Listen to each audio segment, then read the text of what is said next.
Controversial opinion from a vet: most itchy dogs are not food allergies.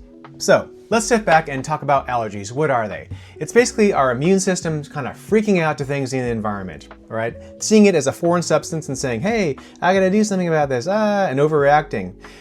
With us, oftentimes it can be things like hay fever. We have, itchy eyes and runny noses. And rather than hay fever, dogs usually get itchy skin, which presents as ear problems. It's always both.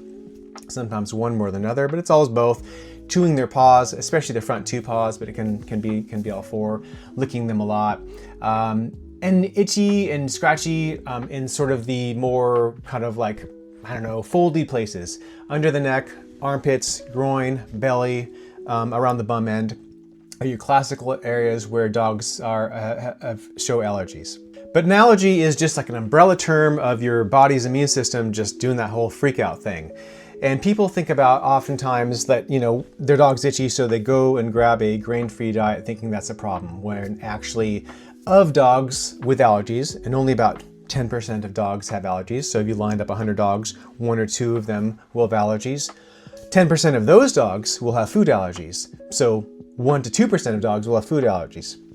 Now, as an aside, there are breed differences. If you have a Staffy, a Pitty, if you definitely have like a French Bulldog, a West Highland White, you are, with those last two especially, you are almost guaranteed that there's going to be allergies. And by the way, allergies don't start from puppyhood usually, unless they're really severe. Usually they sort of creep up around sort of between the ages of 3 to 5. You have to give our immune system enough time to sort of see things and then build an overreaction to it. So you don't see it for the first couple of years usually. Sometimes in the more extreme cases, you'll see them before the age of 1, but usually it takes a few years. And that's one reason why it's really important to get animal insurance when they're young and don't change it as well. But then when you see these signs, like my dog's constantly itching his paws and scratching nonstop, you're not sure what's causing it. Well, there are allergies to things in the environment, and that's something called atopy, spelled A-T-O-P-Y. But if your dog is itchy and scratchy from an allergy all year round, then it's something they're exposed to all year round, and that can be things like dust mites in the house and the food they eat.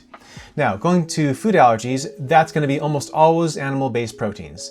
Your chicken, your wheat, your beef, your lamb, dairy, wheat proteins as well.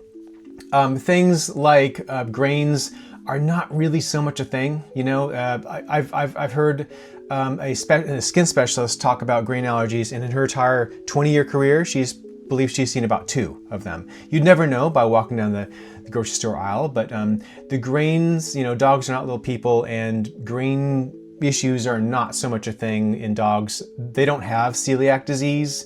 And you have to ask yourself as well, if the grain's taken out, the carbohydrate source, what's it replaced with?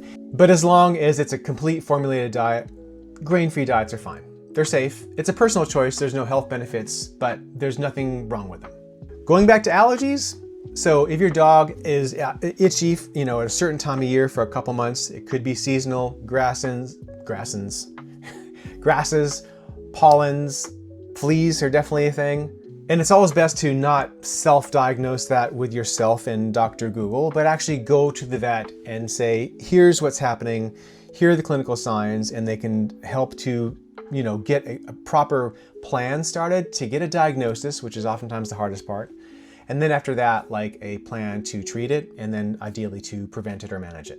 Allergies are a lifelong condition. Sometimes it's only a couple months a year. Sometimes it's 12 months a year.